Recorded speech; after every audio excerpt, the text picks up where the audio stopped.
Om Jnanatimirandasya Jnananjana Shalakaya Chakshurun Militam Yena Tasmai Shri Guruve Namaha.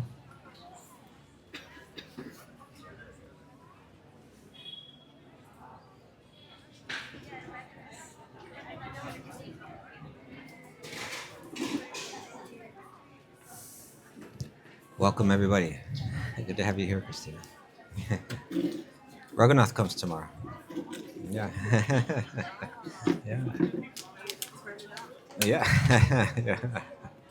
So welcome everybody. Welcome to our Q&A, daily Q&A session that we have every evening here during the festival.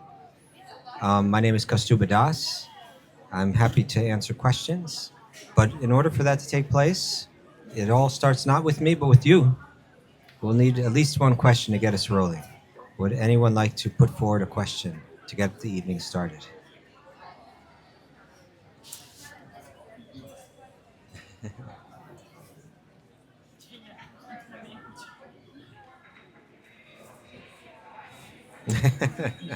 Don't be shy. You have it? Yes, sir. Hare Krishna. Thank you.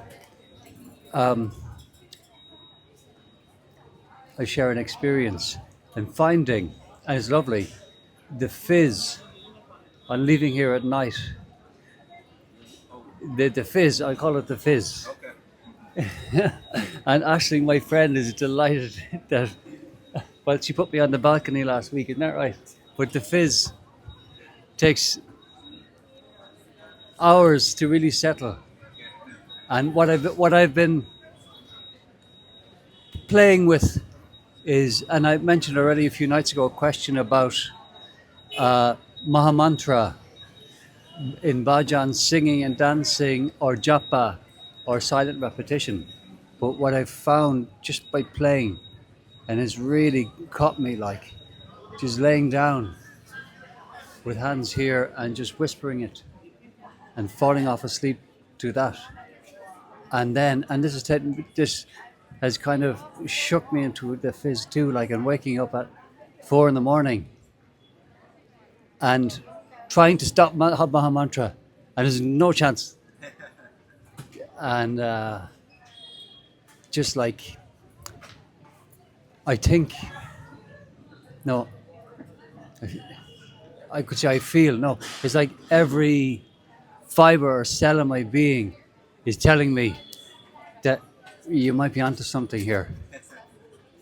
And you referred to it as, there were two words, od something and then something sadhu. So you said, a few nights ago, you said there's a kind of not two stages, but the penny drops that, oh, there might be something going. Shraddha. And then sadhu san. And yeah, but there's not a question, but the fizz is quite nice, and I'm delighted with it. My friend Ashling, strict instructions, not make a sound when I get back to the. Yeah. Anyway, so thank you. It's a total, like, it's a surprise. Thank you. It's described that when one chants this mantra, it said there's 3 levels upon which one chant. It's kind of like a beginner, intermediate, and then advanced. And in the beginning stage, we're quite distracted, and the very powerful transformative effects of the mantra, we're unreceptive to so much of it. And it's described what is the mentality of the beginner. And within that, there's a warning for us. Would you like to hear the warning? This is the beginning, the beginner. Sometimes the word neophyte is used. The neophyte bhakti yogi. It says, I'll tell you what it says, but what we'll do together is we'll analyze what it really means. It says that Archayame Vaharaye Pujamye Shradheyate. That when they go into the temple, they see the Archa Vigraha, they see the form of Krishna on the altar. And Puja Ye Shradheyate, with faith that this is the supreme, this is the absolute truth in this form of Krishna. With faith, they offer some puja, they offer some worship. So Archayame Vaharaye Pujamye Shradheyate. They offer some worship. But then this is the part we have to really pay attention to. And this is the part we need to really examine in ourselves if we're going to take ourselves from the beginner stage of chanting the mantra to the intermediate stage. It says, Natad Bhakteshu Chanyeshu. They have faith and they see God on the altar in the temple. But Natad Bhakteshu, but they don't see God in the devotees of God. Natad Bhakteshu. Oh, are we okay? There she goes. She's happy. There we go. There he goes.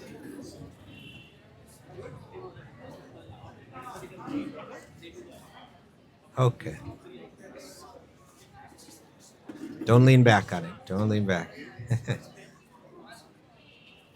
Oh yeah, if you like a more flat surface, you can come up here. Okay.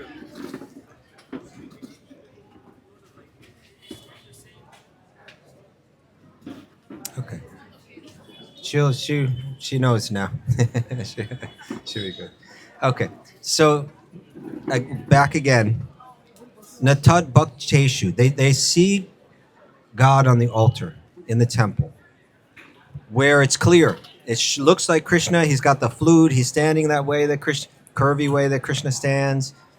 He's got Radha next to him. I get it. That's Krishna. I have faith in Krishna. I offer some worship. I see God here. But Natad Bhakteshu, but I don't see God in the hearts of the devotees. Natad Bhakteshu Chanyeshu, or for that matter, for all the other living beings in the world. So the respect that I'm showing in the temple to God on the altar, that respect doesn't extend beyond the temple, right? Sabhakta Prakritaha Smrita. This person is called a Prakrita Bhakta.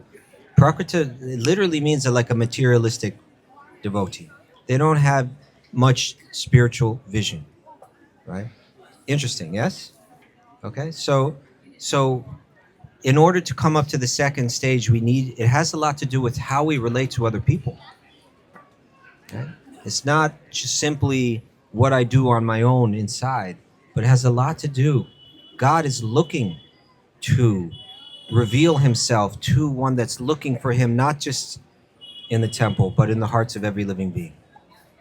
So on the second stage, one is really thoughtful about how they relate with people and with different types of people. When there's someone that is more spiritually realized than them, then they approach that person with a profound respect. And if there's someone that's kind of on their level, like a peer, then they develop strong, warm friendships. And if there's someone that's kind of newer to it than them, then they respond with a sense of compassion. How can I help? I feel a softness in my heart for you, and I want to help in any way that I can. And then if someone is inimical to this practice or to the people that practice it, they have some kind of hostility, then they respect that person, but a little bit from a distance, right? A little bit, they'll go around that. That's the second class, second stage coming up. And on that, if we really operate on that level, then this mantra is going to become more powerfully transformative. It's going to, we will receive its transformative power on a much stronger level. Even that is called not even the full power of the mantra. It's called like a shadow of the mantra. It's called Nam Abhas, this level of chanting. The first level of chanting is called Nam Aparad. It means you're chanting, but the way that you're behaving is counter to the meditation. It's working. You're working against yourself. But Namabhas, that second stage, it's a shadow of the name. It's not all there, but it is there, and it's very powerful and transformative. On the highest stage, the chanting is called Shuddhanam. Shuddhanam, the pure name. You're getting the full medicine. The full powerful transformative effect. You're receiving it. And this person, they have trouble even making distinctions between this person's like this and that. They kind of see everyone. They see, it's hard to describe, but in a sense what they're seeing is the best in everyone. They're seeing the pure soul that everyone is. Maybe we're not even manifesting it externally, but they see it, even though it may be covered. And so therefore they just have the most profound respect and love for every living being. So these are the different stages. And the fact is that in this world, most people that take to spirituality, that take to religion, are going to be on that first level. That's why there's so much trouble in the world of religion. There's so much tension between different religions, is because we haven't learned that it requires within each of the traditions for there to be people with deep realization to really emphasize to come up at least to the second stage. Keep moving. Don't stay on that first stage. That first stage is something that you want to move from as quickly as possible. Right? You want to move on up. Right? If there's examples of this and people that can speak to it clearly and deeply, then they can inspire people to come up. I've seen it. I've seen communities where the leadership is like that, where there's even if it's just one person that really has a very deep spiritual understanding, and it manifests in their behavior, and it manifests in their compassion, and it manifests in their words, and they have a way of lifting everyone up. That everybody, because they have a clear example of what deep spiritual insight and deep spiritual life looks like, it means you can no longer rationalize your lower level spiritual approach. Because usually yes, the example is to be compassionate, kind, this or that. But in this case, it doesn't apply for my special reason. Because my circumstance, we always have a way of rationalizing our lower nature. Right? But when you see the higher example, it kind of kills all that rationalization, and you're like, I need to rise to that level, right? Otherwise, I really don't even fit in, right? I'll tell you the kind of depth that one has to approach this with. I'll share one example. This is an example from such a spiritual leader, actually, powerful spiritual leader. He once said, now one problem with non-devotional circles of people is there's a lot of talk that goes on in those circles. In Sanskrit, it's called prajalpa. Sometimes it's called village talk, but just like criticizing each other. People talking on low-level vibration, especially when it has some animosity, and what to speak with animosity within the circle of spiritual people. This kind of talk has no value. And this speaker was talking about this kind of talk and when it goes on. And he said this. He said, if someone comes up to me and initiates a conversation on that level, they come to me and they want to talk this kind of talk, criticizing others. Now, that's the first part of the sentence, right? And one might think that he might say, and this would be a suitable statement, if someone comes to me with that kind of talk, I choose not to participate. If someone comes to me with that kind of talk, I ask them to please refrain. Any of these would be suitable answers. But the deeper spiritual person with deeper spiritual realization, this is what he said. If someone comes to me with that kind of talk, to engage me in that kind of conversation, then I have to ask myself, what is it about me that makes them think that I would be interested in that kind of talk? You understand? This is the kind of attitude where we're starting to really step out of the muck, that we're all in. This is the kind of depth, right? If they're coming to me with that kind of level of talk, then there must be something in my behavior that indicated to them that I would be willing to engage in that kind of conversation. Doesn't even blame that person. It's not their fault, it's my fault, right? That they would think that I would receive that kind of talk and engage in that kind of talk. Let me go deeper. Let me go deeper. And the act of going deeper is kind of like you have to shake off a lot of the loops and a lot of the petty things, the weaknesses of heart that we've accepted are normal and natural. To come up to the level of a deeper type of spirituality, it's going to require a bit of radical approach. That what I share there, I would say that's a bit radical. Wouldn't you say that? Right? A bit radical. A good decent approach would have been like, I'm sorry, I don't engage in this. That would have been pretty decent, But to say, why would they approach me with that? Let me go within. That becomes my impetus to transform. And if we look, at least it's been my experience, that if we were to map out our spiritual evolution across a lifetime, there would be points in it where hopefully you're rising steadily.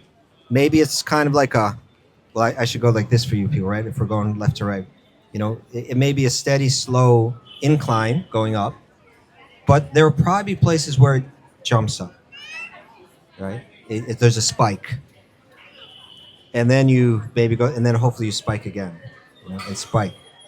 What is it that's going to get us to have a spike, to take our spirituality to another level, not being complacent about it, but having a sense of urgency? And sometimes what causes that spike, are you ready to hear? A little bit of disgust with oneself. I can't live like this anymore. I can't take it anymore.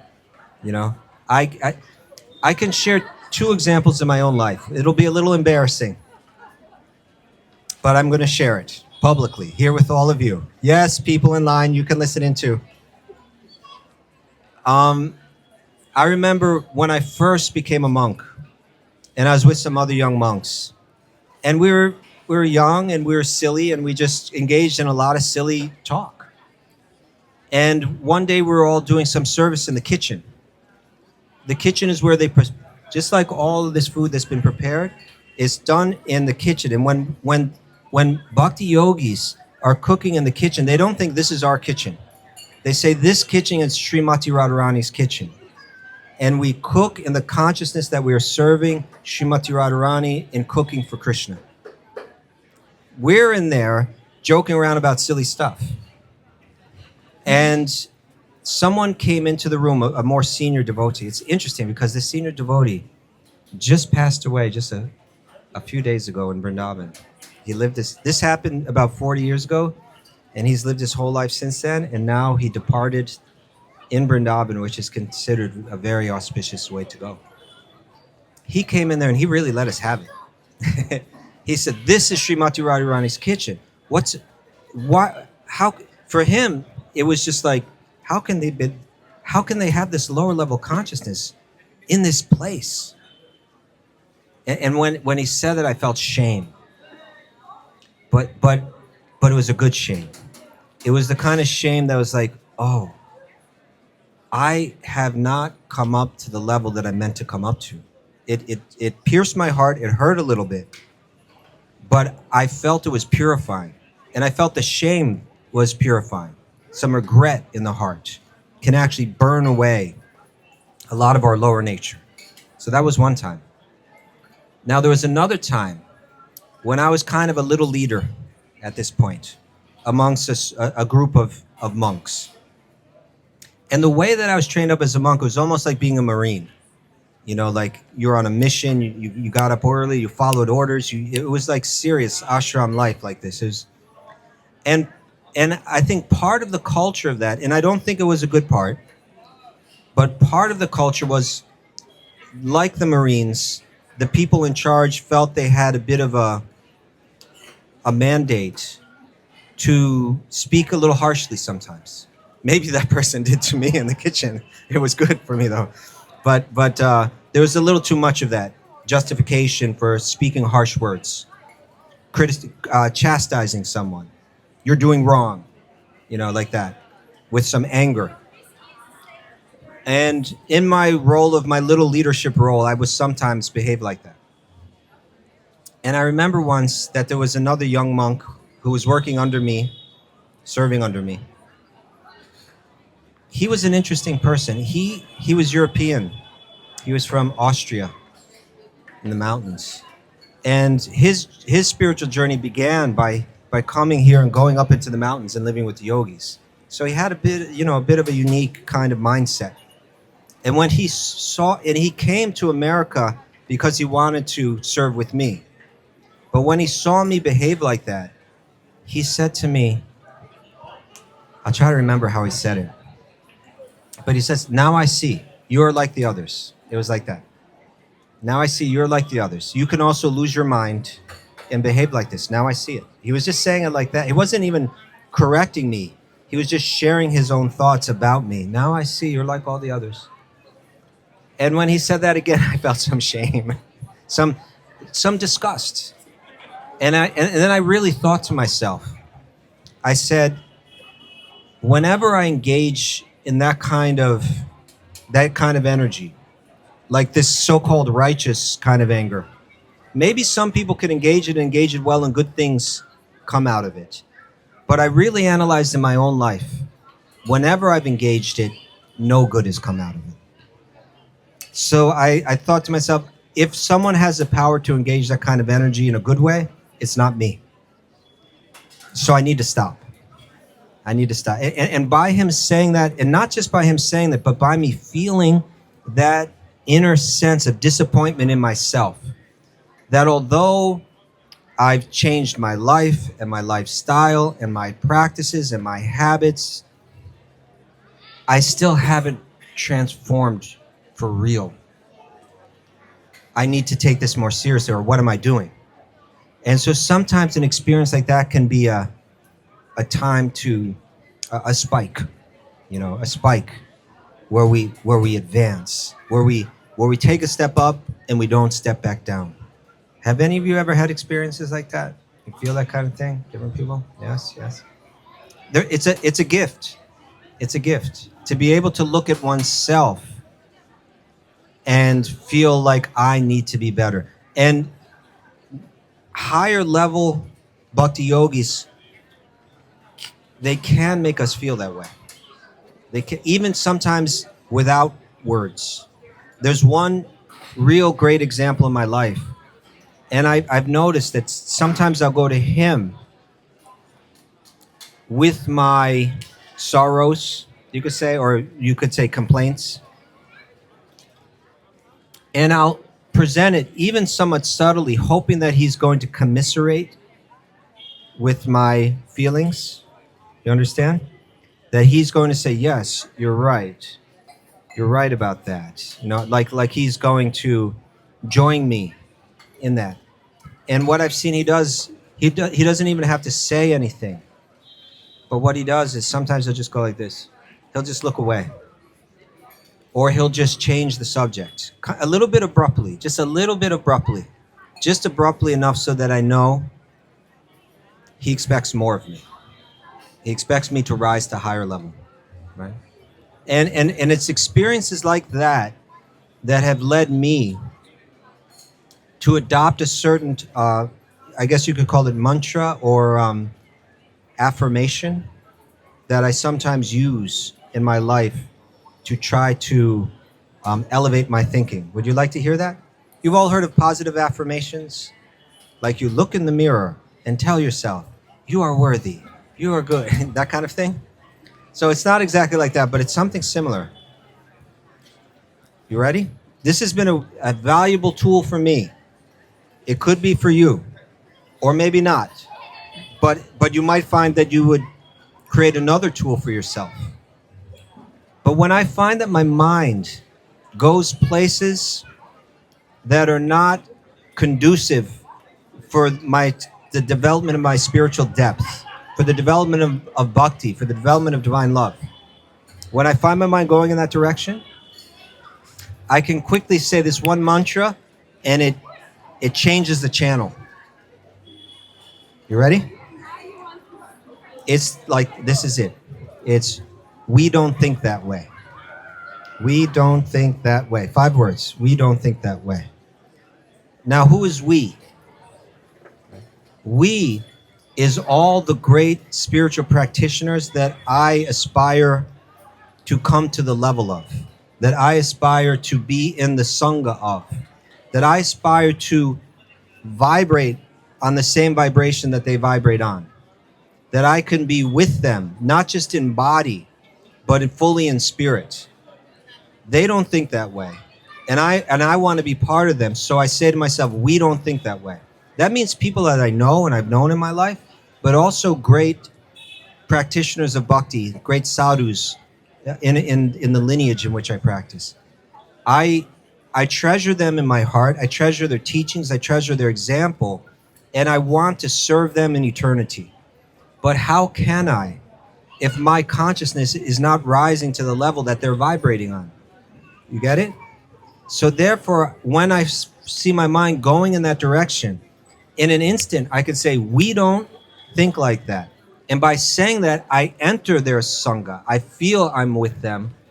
And wherever my mind was going, it's almost instantly like changed. One mantra. Really helpful. Right? How do we change that channel? Right? How do we bring our mind? We should realize we all have a dial, just like on a radio. And it can go to so many places. But we have the power to take it and turn it exactly where we want. And we can learn to do this if we bring our mind and we internalize different spiritual content. Different spiritual content. For instance, take a mantra, a prayer, Sanskrit prayers. How many of you have memorized some Sanskrit devotional prayers? Maybe songs, verses, Bhagavad Gita shlokas. Raise your hand if you have at least a few in your mind, in your memory. Okay? There's a story in the Srimad Bhagavatam, a really valuable story about an elephant named Gajendra.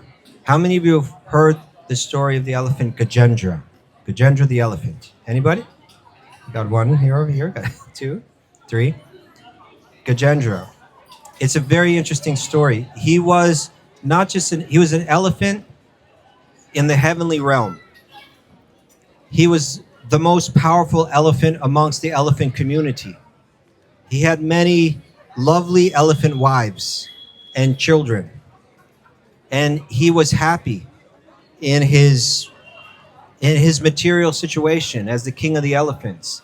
And he was taking his family into a pond or like a lake to bathe in that water.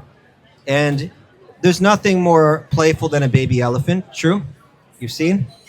Baby elephant gets in the water.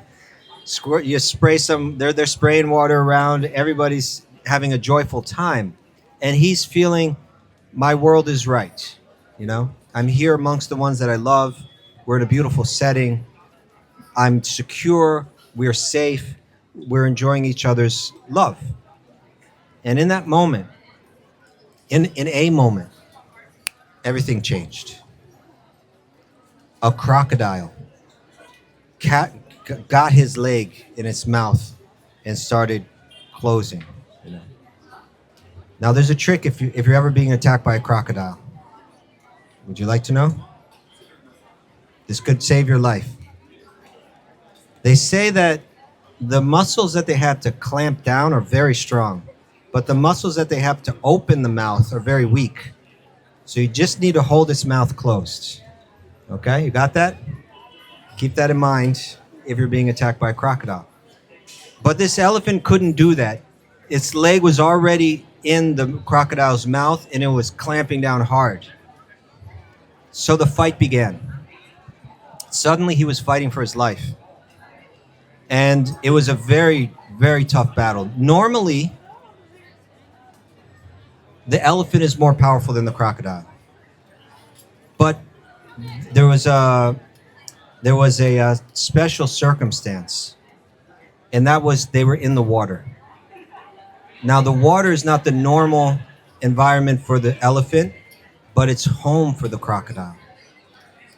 And so that crocodile, as they were fighting, the elephant was losing strength, and the crocodile was gaining strength.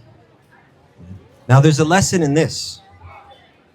There's a lesson in this that if we're going to be strong in our spiritual practice, if we're not going to get drained of energy, we need to be situated properly, right?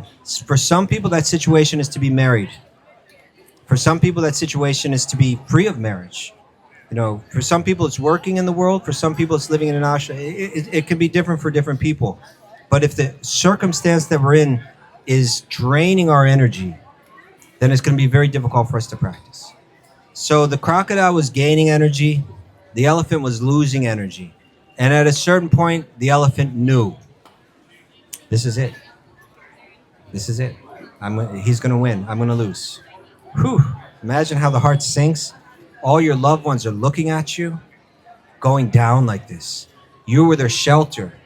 You were their protector. You were the one that they loved. And they're all watching you die in the mouth of a crocodile.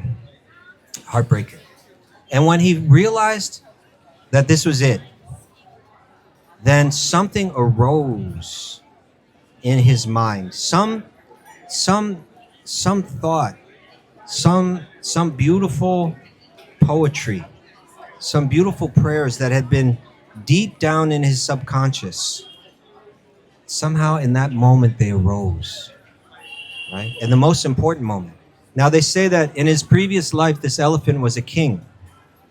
And as a king, he was a great devotee of Krishna. And so somehow, right when he needed it most,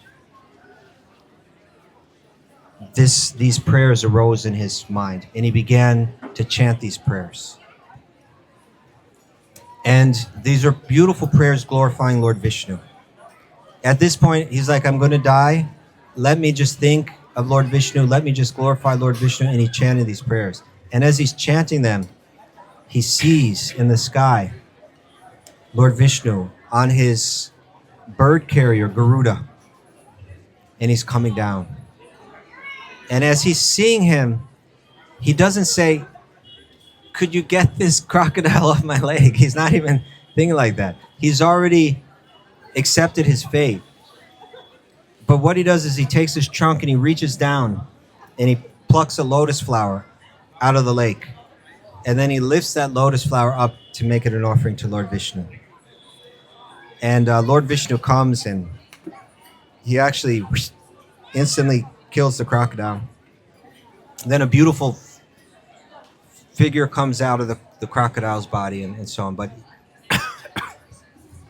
the reason that I share this is to say that if we have stored in our memory bank some special vibrations, they can be verses from Bhagavad Gita. I highly recommend that everyone have at least a few in your memory bank. When I first became a monk, I was told that you will need to speak on the Bhagavad Gita, and in order to do that, you need to be able to quote the verses. So myself and a friend said, now we need to memorize these verses. So we got flashcards, and in 3 months, it's either in 2 months or in 3 months. I think it was in 2 months, I memorized 60 Bhagavad Gita slokas. We just made it our thing. That meant like basically one a day. And you think it's going to get harder as you go, it actually gets easier as you go. The more that you become familiar with the vocabulary, then the easier it is. It's easier to have these little mnemonic kind of cues when you're familiar with it. So the more you memorize, the easier it gets. And I've had those slokas still here. I can still call upon them when I need to. Then there's beautiful songs or beautiful verses, beautiful poetry. Like a lot of times, the devotees like to chant the prayers called the Brahma Samhita. Raise your hand if you have not heard of the Brahma Samhita. Okay, so most people. Would you like to hear a little bit? Chintamani prakara sadmasukopa vriksha laksha vrateshu surabhir abhipalayantam Lakshmi sahasra satasabrama sevyamanam Govindamari purusham tamaham bhajami. Right? Like this verse describes Goloka Vrindavan, the spiritual realm, where there's Krishna surrounded by his devotees, surrounded by cows under beautiful trees. It paints a whole picture. It's a meditation. One can chant this and meditate. And when one's consciousness is going low, when one has a crocodile of some sort of another on their leg dragging them down, when your awareness is being pulled down into lower areas where you don't want to go, you can change the channel. You can change the channel just by chanting this verse. And you switched it. And click, you're on another channel. And you're vibrating on a much higher, not just a higher level, an incredibly high level. Incredibly high level. So yogis need to know how to change the channel in their minds. Especially we're living out in the world and engaging with a world where people are entirely unaware of spiritual practices. We need to have these gems to reach down and pull up and rechannel our mind. And if we do that, then we can become like Ken, where that mantra is just playing in our mind all the time. It's like you're on that channel and you can't get off it, even if you try. I remember, I began chanting the Maha Mantra 16 rounds a day, right? So 16 means you chant 108 times around the mala, and then you do that times 16. So it takes about an hour, about 2 hours to do for most people. And I began that about 40 years ago, and I've been doing it, steadily. And to this day, I haven't achieved that hot, super high level chanting, right? Where when you chant, tears come to your eyes, like that. When you chant, you get goosebumps. You feel these deep, emotional feelings of divine love. I wish I was there. I'm not there yet. Sometimes I might feel like, what has been going on all these years? Now certainly I could have been more attentive and more dedicated to the practice, no doubt. But one time I was with some friends and they were doing something, it's not exactly my style, but it was called like this, one of these breath work kind of things. You're familiar with breath work, right? I'm fine with it, but it's not, I'm kind of a more orthodox kind of person, I suppose. But they really wanted me to do it. They're like, come on, Kastuba, do this. So because I love them and they were really wanting me to do it, I said, okay, I'll do it. And so they make you do these things like different, you're breathing intensely, inhaling, exhaling, this, that. You go through all these patterns. I don't remember all that they put us through. And then at a certain point you lied. I think you had to scream a little bit or something like that. I forget. And then you lie down, you close your eyes, and there's silence. And in that silence, I don't know how long I lied there in that silence. It really kind of moves you into some other kind of realm of awareness. And I was lying there. I don't know how long I had been there, but then I realized that this entire time I've been lying here in silence, the Maha Mantra has been vibrating through me, right? And that made me feel really good. That although my heart may still be so hard that it's not deeply moved by this mantra when it really should be, it's said that if you chant this mantra and tears aren't coming to your eyes, then there's like a steel cage around your heart. right? So that cage is still there. But the fact that the mantra was vibrating through my body kind of spontaneously without my having to go and try to make an effort for it, I was very happy about that, you know? And it sounds like that's happening to you right now, that you're vibrating on this level. And I feel I'm happy for you. I'm happy for you. Even if it feels like your nervous system is a little can't handle it, it's you'll be fine. Yeah. Thank you, Ken. Do we have another question? Yes. Eileen, Ellen, Ashley. Just with the mantra and you say you haven't experienced the tears for the Maha mantra. Is there other mantras that you've practiced where that has been the experience? No. but I have no it's not that I've never teared up a little bit. No. But if I was really there, whenever I'd hear that name, I'd feel these deep emotions. But even just 45 minutes ago, I was feeling such joy in the Kirtan here. So it's their Kirtan. I think a few nights ago, I was telling this story about Mother Earth. Was anyone here when I was talking about Mother Earth? This is where Mahabharata begins, that Mother Earth is feeling the weight of all these horrible leaders, and she can't bear it anymore. So she goes to Lord Brahma and says, please help. And Lord Brahma says, okay, I understand your trouble. Let us go communicate with Lord Vishnu. Now this is significant. This visitation to Lord Vishnu is written about in Mahabharata, these sacred texts. And there's clues here that these great sages have said, take note of this. Look at this. This is important. You may not have picked up on this, but if you draw your attention to this, you'll see something significant. You ready?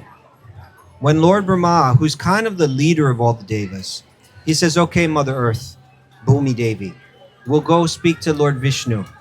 He didn't just go there alone. He didn't go there just with Bhumi Devi. He took all the devas. They all went together. Okay? And he said that when you go as a group, you have a better chance of being heard. You understand? If we needed to go convince someone of something, let's say we had to go do in India, do the cities have mayors, or do they call them, what do they call the head of the city? Chief minister, the chief minister of the city. So if we had a request to the chief minister of the city, if I went on my own, it would be one thing. But if we all came together, it would make more of an impression. It would draw more of his attention. And we would have a better chance to really be heard and to be responded to. So when Brahma takes Bhumi Devi to see Lord Vishnu, he takes with him all the devas. They all go together, and together they make their appeal. So this great, most insightful sage, Jiva Goswami, said, take note of this, look at this. And when you think of this, think of Kirtan. It's difficult when we're chanting japa on our own. It's harder to concentrate. But in Kirtan, one feels special feelings. One feels special emotions. He said part of it is the music. Right? Part of it is the power of the music. That the mantra is set to this music. And music has a way of pulling the heartstrings itself. But he said another significant part of it is that everybody's doing it together. Right? That this is the goal in Kirtan, is that it's not like a performance. It's not like here's the star of the show and everybody's appreciating the music and saying, isn't the star great? It's that the Kirtan leader is playing like that role that Brahma's playing. Let's all go together and share our heart together. So the Kirtan leader, their role is to get everybody chanting together. Like you'll see Madhava Prabhu here, he says, a little louder, please. Right? Okay, now from your heart, he's saying like these kind of He's trying to get everybody on the same page. Let's all get on the same page. If people aren't chanting too loud or some people aren't chanting, we're not all on the same page. Let's get everybody chanting. Let's all get on the same vibration. Let's lift the volume up a little bit. Let's make this appeal from the heart, all of us together. And Jiva Goswami was saying, in Kirtan, if everyone chants together, then again, it's just like there's a better chance that you're being heard. There's a better chance you're going to feel the response if we all chant together. Yes? It reminds me of the affirmation, and the first word of your affirmation was we.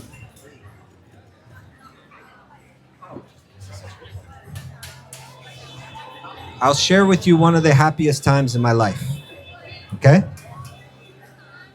This was in the early 90s. I think my buddy, who I host the Wisdom of the Sages podcast with, Raghunath, is coming here tomorrow. I think he may be doing this question and answer. Maybe we'll do it together. Maybe he'll do it in some of these coming nights. And 1 year, we participated in something called the Navadvip Mandala Parikrama. This is Parikrama, literally means, pari means around, krama means stepping or walking. So Parikrama means you walk around Navadvip Mandala. Navadvip Mandala is a holy place in Bengal. It's the birthplace of Sri Chaitanya, avatar of this yuga, avatar of Krishna, most sacred to our lineage. So this is a 9-day parikrama where you stay out and you camp out every night, and you go to it's called Navadvipa, 9 islands. You go to these 9 different areas and you camp out every night. We went the second year they started doing these in our ISKCON. And the first year, 90 people went, and they had a really good time. And Raghunath and I went the second year, it was about 200 people. And we were in such joy at every moment. It was the beauty of this holy place. It was like we didn't have enough eyes to take it in. And every kirtan and every feast and everyone was lifted up on this super high level, and everyone was feeling it together.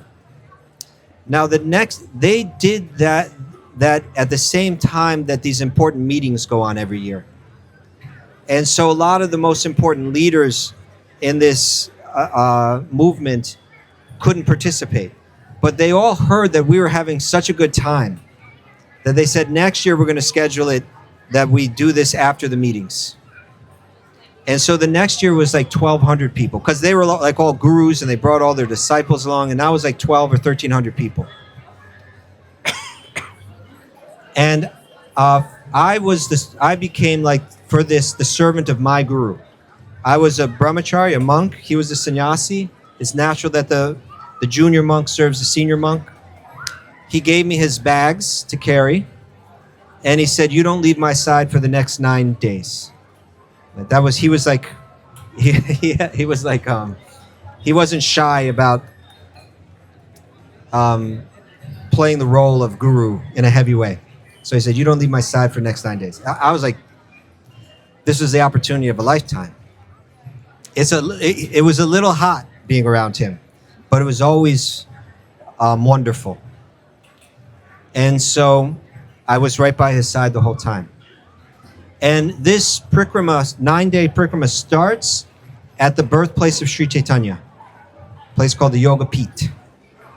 And then we went around for 9 days and nights, having just the most mind-blowing experiences. It was a time in my life I'll never forget, and a very meaningful time in my life. And we did this for several years, once a year. But this 1 year, we started in the Yoga Peeth, and then you end at the same place. You complete the circle, and you end at the same place. And when we end there, they had different senior bhakti yogis share their thoughts about the 9 days and what it meant to them. And so I'm sitting next to my guru, and another very advanced bhakti yogi is speaking.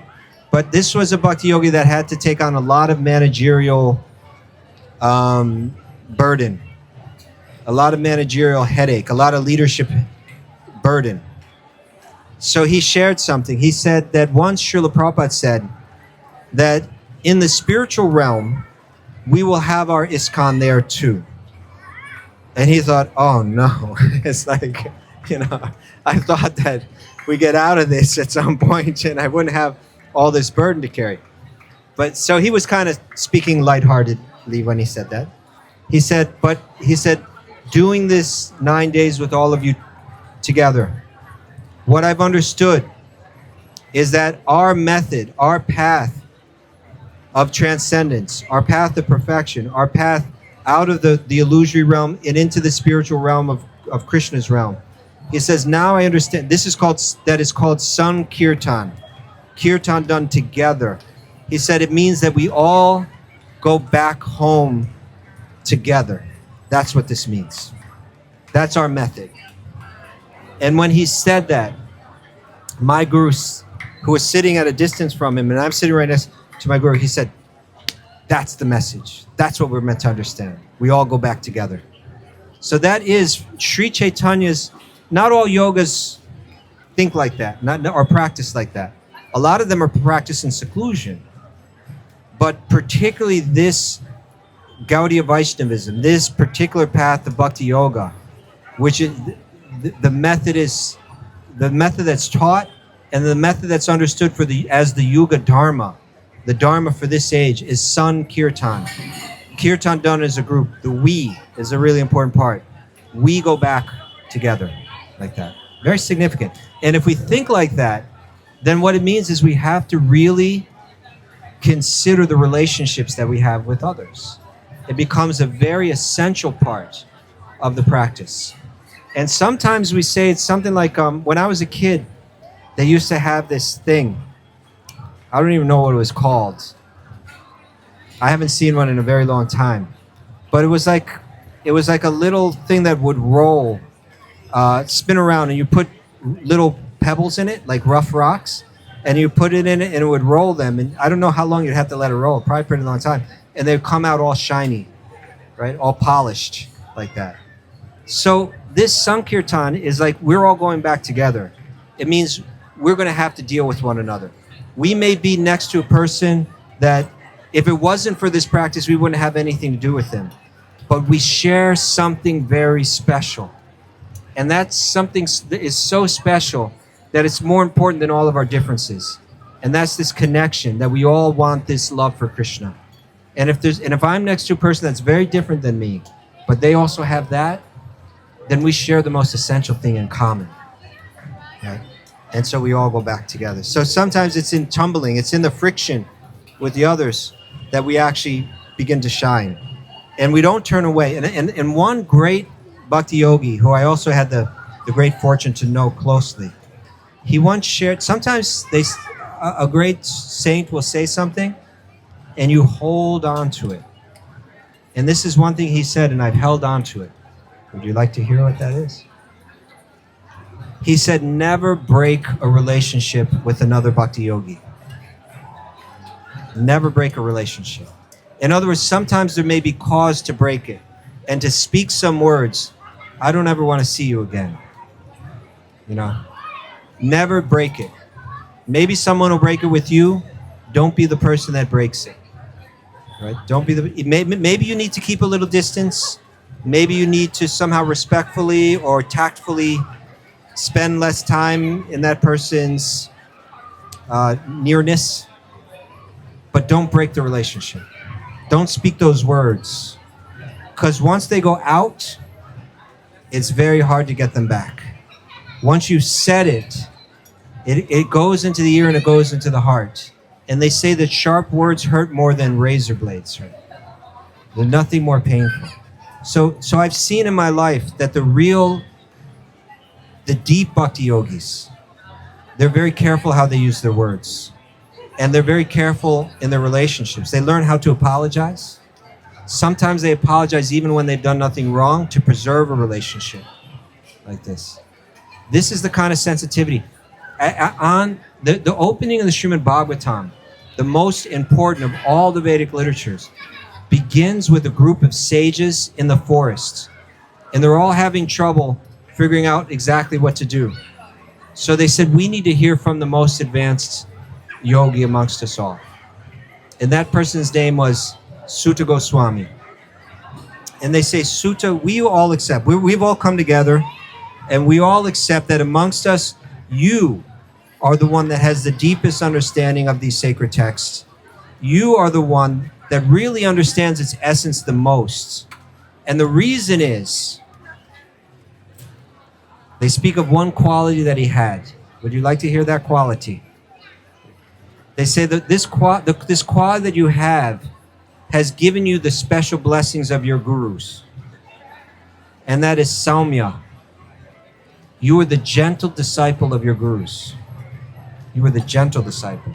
Someone that gentle, I understand this gentle as it means that they're sensitive in how they deal with others. They don't hurt others. They don't break relationships with others. They don't speak harsh words with others. They're very sensitive. Because you are Saumya, you've been especially blessed. In other words, maybe the blessings are going out to everyone, but it's the person that's sensitive that's receiving them, that's really inheriting them, imbibing them, being transformed by them. So all of this is so important. You know, this idea of us serving together, practicing together, transcending together. Really essential thing for Bhakti Yoga. Nice. It's nice this has somehow come out in the conversation. Any other thoughts or questions? Yes. Oh. No?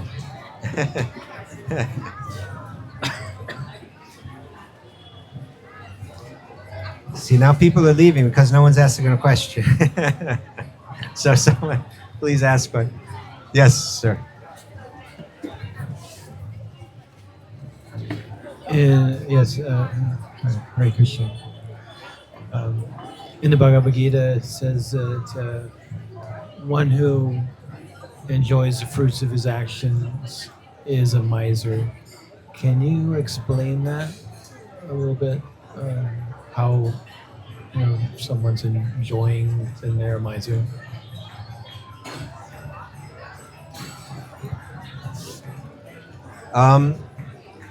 The Bhagavad Gita, sometimes we need to understand what's being said with the particular words. If you pick up a Bhagavad Gita and read it, it sounds like we're not supposed to enjoy the world. But that's not what it's saying. It's saying that happiness or ananda is the nature of the self. But our problem is that we're searching for happiness in external things. And people have made it their mission in life to achieve the external things in life that they think will make them happy. They see the goal of life is to enjoy the objects of the senses, to enjoy things that are external to us, with the idea, with the faith, that that's where I'll find my happiness. So the Bhagavad Gita is going to continually be trying to convince us, don't look there. Even other Vedic texts instructed you to look there. That was just to take a step up. But if you really want to come higher in spiritual life, you have to let that go. Right? And what is a miser? The word is kripana in Sanskrit. A miser, they take things and they keep them to themselves. Right? They're living in the kind of like this isolated kind of existence where they're saying this is mine and it doesn't belong to anyone else, and this is also mine and I'm not sharing with anyone, and this is also mine. And what the yogis are sharing with us, what the sages are sharing with us, is that the mentality is nirmama. Nothing is mine. If we go to, I don't know, you attended, who attended this yagna that they had here today? I know you did? Huh? Idam namama, right? So like they say, idam. Okay, so this was a yagna being done to Lord Vishnu in the form of Narasimhadev, the man-lion incarnation. So with each time they make an offering into the fire, an offering to God, like with ghee or grain, they say, Idam Narasimhaya. This unto you, Lord Narasimhadev, this is for you. Idam Narasimhaya, Idam Namama. And meaning, this is not for me. So this is being repeated again and again and again in the ceremony. Idam Narasimhaya, Idam Namama. Not for me. This idea, now why not for me? Can't we get anything in this world? But think about it. Now let's take this down to like a deeper and deeper, more fundamental spiritual level. Right? In one sense, we all have the right to enjoy what is truly ours. Right? And nobody should interfere with that.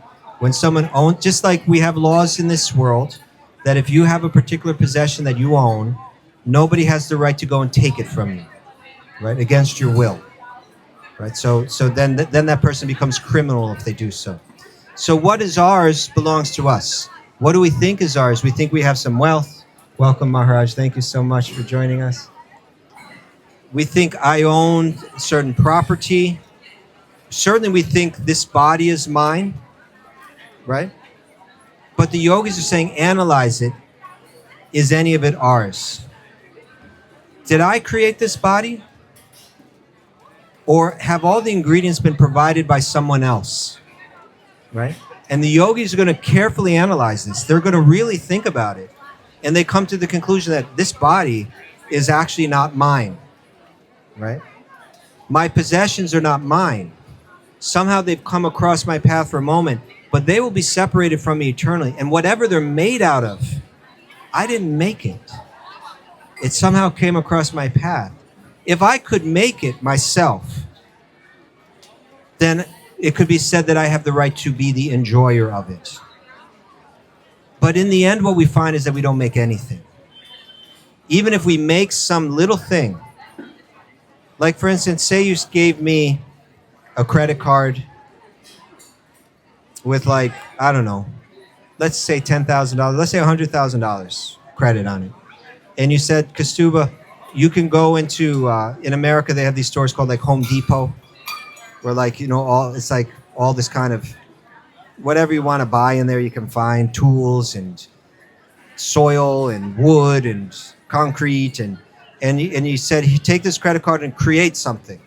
I'm going to come back in 6 months and I want to see what you created. What could I create? I'm not sure what I could create. I really don't know. But whatever it is, it's going to be relatively small and insignificant. Even I give it all my energy. And even that is I'm borrowing. I'm using someone else's credit and someone else's stuff.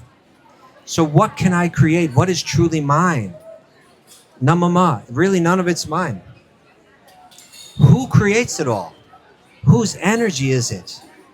These Vedic texts are telling us that all the energy is emanating from one source. Krishna says, Aham sarvasya prabhavo, mata sarvam pravartate, right?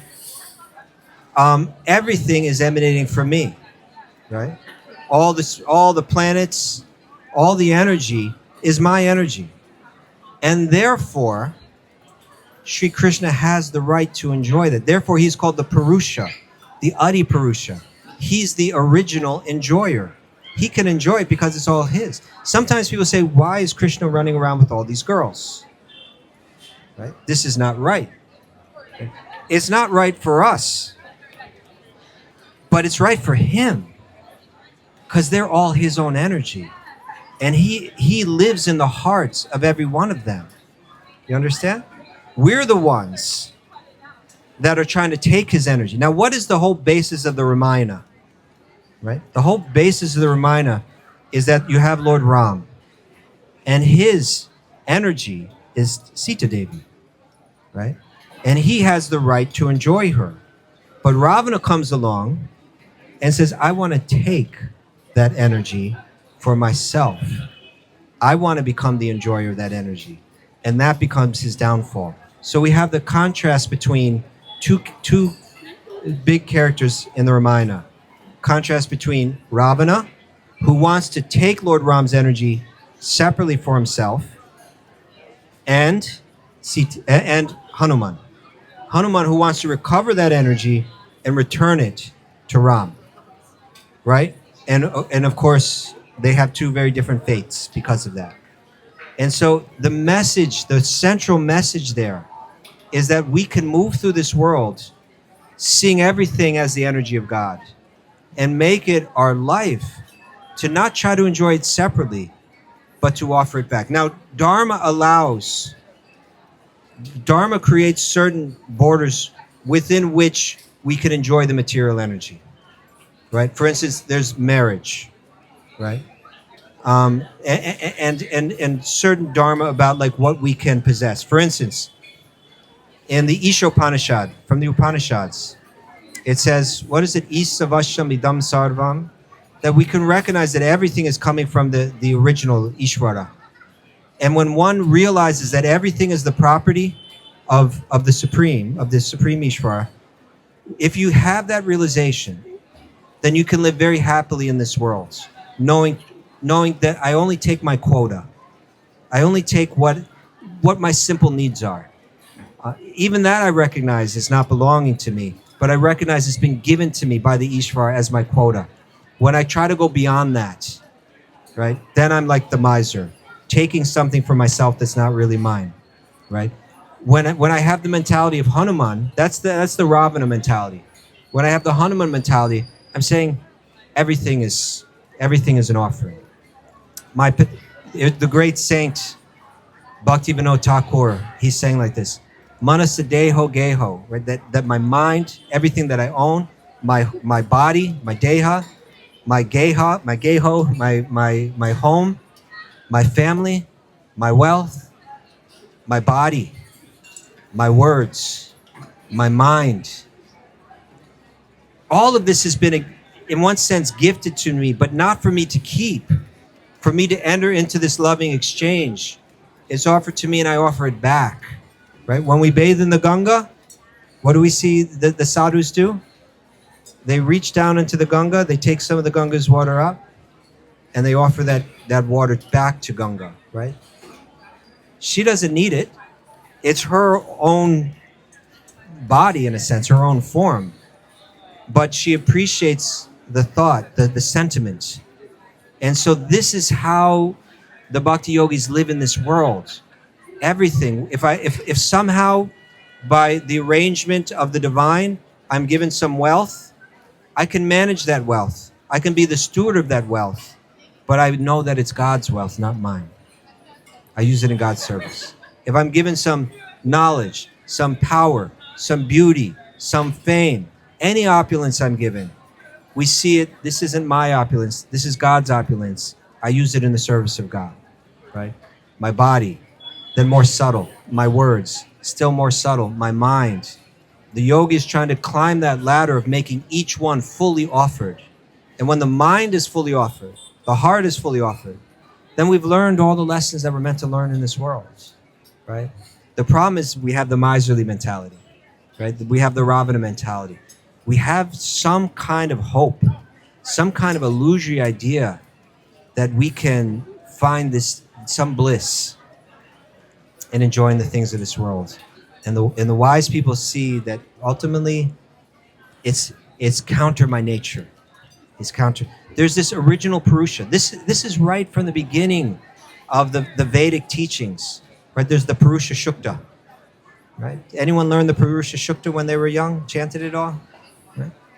Prayer is saying that there's this original enjoyer, this original person, right? He's the central enjoyer. Our enjoyment comes in serving that central enjoyer. Think about that.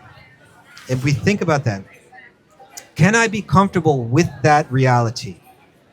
Can I be comfortable with this ontological design?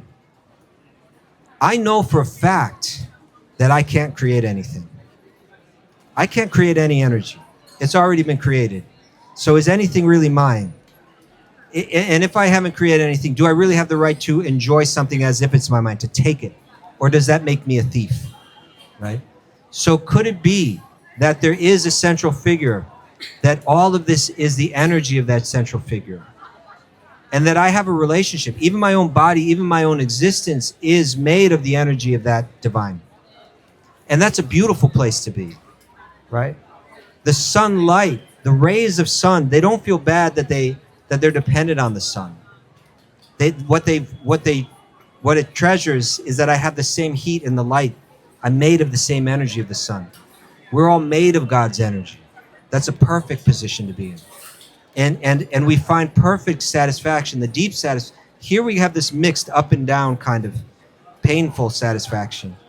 But if we move in harmony with this reality, with this ontological reality, that there's a center, and that center is the central enjoyer, and by rotating around, revolving around that center, that I find the deepest pleasure.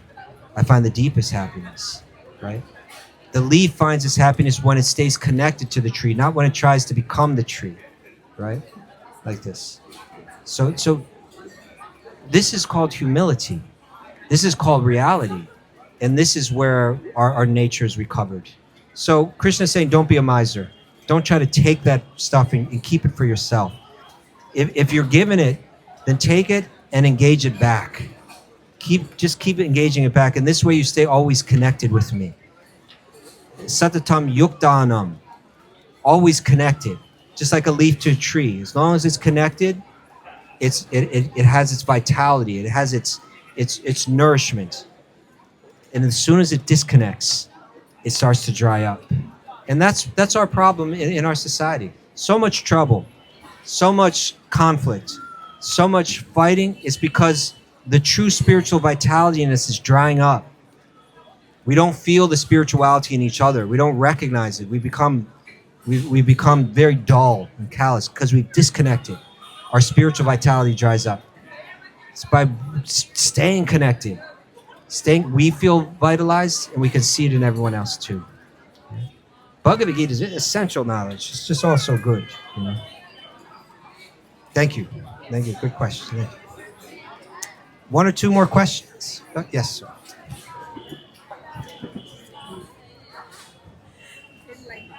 Regarding the Bhagavad Gita, you've been advising us to look into it, to read it if we haven't already, and I would love to. I would like to know its significance in the English language. Would it be necessary in order to get the best out of it, to read it, let's say in English, which is something I can understand, and then compare it to Sanskrit and have somebody explain it to me in Sanskrit, maybe in a different way? I hope my question makes sense. Thank you. I have a friend who's a real scholar. He's a professor in a university, but he was born and raised a pure bhakti yogi. So he has, and I believe his parents are also professors, if I remember correctly. So he has both sides of the equation. One, he's got a brilliant mind of a scholar, but he's also got the devotional heart of a real bhakti yogi. And so he's a scholar of Hinduism. He's a scholar of Sanskrit, and he's a scholar of the Srimad Bhagavatam, our most important bhakti text, which is 18,000 verses of poetry. And I asked him once, by not understanding Sanskrit, am I missing out on much when I read the Bhagavatam? And he said to me, I'm sorry to tell you, but yes, you're missing out on a lot. But he said, but you're not missing out on the meaning. You're missing out on a lot of the poetry. But what you need to know to practice this yoga and completely transform, it's all there in the translation, right? That's all there. So if we know the Sanskrit, it can be a lovely addition to deepen our experience. But it's kind of like this. It's kind of like if we had a plant and we were giving it fertilizer and we were giving it water, and we saw that plant grew and grew strong and gave fruit, we might say, is the fertilizer working? Is the water working? Someone might say, I don't think it's working, but we say, no, we can tell it's working. Look, it's growing the way it's growing. We can see the same thing with the translated Bhagavad Gita. Because we can see how it's transformed people, even the English translation. It's the proof that it's potent, right? That the message, despite the change in language, has been handed down. So um, many people know Sanskrit and read in Sanskrit and aren't transformed by it. And many people never learn the Sanskrit and they are transformed by it. So it has more to do with our opening our heart to it than it does with necessarily knowing the language. There is one story in the pastimes of Sri Chaitanya where he's touring South India, going to all these ancient temples, and he comes across one Brahmana, but he just wasn't very learned at all. So much so that the other Brahmanas were kind of ridiculing him. And sometimes he would hold it and just stare at the cover of the Bhagavad Gita. Sometimes he'd even be holding it wrong or upside down. And he was really kind of like being ridiculed by the Brahmanas who are supposed to have the elevated spiritual consciousness. And Sri Chaitanya went to him and he said, he asked him, I see that you have the Bhagavad Gita here and you cry tears. What is going on? How is it affecting you? And he says, every time I hold this Bhagavad Gita, I can't help but think of beautiful Krishna. Now this is really unique, and this relates just to the conversation that we have, that there's a central enjoyer, and can we be comfortable with him being the center and us revolving around him? He said, when I think of Krishna, and he has voluntarily become the servant of his devotee Arjuna, he's driving the chariot, right?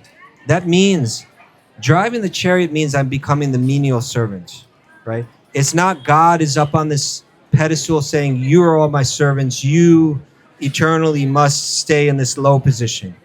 It means that he's saying actually the best position is the servant. So much so that he eagerly becomes the servant of Arjuna. So this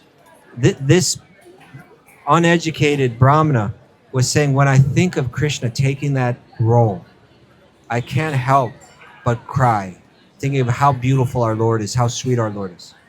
And then Sri Chaitanya, who is Krishna himself, says, you are the one that truly understands the Bhagavad Gita. These other ones, they know all the Sanskrit, they memorize all the verses, but look, they don't really understand its message. You do, like that. So we're fortunate that they're very good English. I would highly recommend Bhagavad Gita as it is. I know for a fact how many lives this has changed. And so it's accessible. If you learn some, I've never learned Sanskrit because I've memorized many of the shlokas. I have some familiarity with the vocabulary. There's something I've always wanted to do, I probably should do it, is just learn the most simple aspects of the grammar. Like when we're saying earlier, idam narasinghaya, this, when the word ends with the suffix aya, that means like unto you, right? Krishnaya, unto Krishna, for Krishna, like that. And then like that, they'll say like Krishnaya, Krishnaha, Krishna, like you can learn the different cases. A little something like that would be good for me to know. I've never taken the 12 years of intensive study to learn Sanskrit, who knows, maybe, but I don't think I'll probably do that in this life. But I feel very fortunate that that great souls like Srila Prabhupada have translated the Bhagavad Gita into English and made it's just like electricity. You can tell it's working when the light bulb goes on. And we could see the light bulb of devotion go on in so many people when they read that Bhagavad Gita, that we know it's got the power. Thank you. Maybe one more question. Oh, so happy to take a question.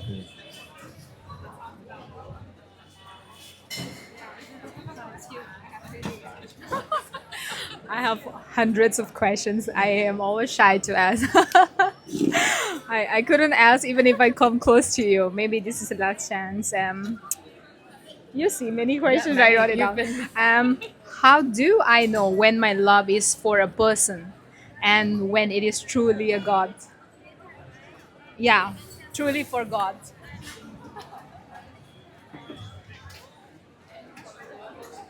This is my friend Tampasana. Tampasana. She's from Manipur. Maharaj, she's from Manipur.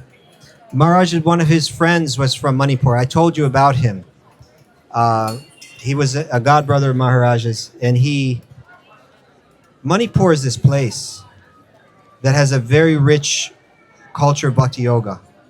And it's a state in India that's like the farthest away. It's like way on the other side of Bangladesh. It's practically like in China and Thailand. It's like, and but they kept their culture very guarded. It was very difficult to get a visa to go in. It's a little easier now, I understand. But in doing that, they wanted to preserve this culture.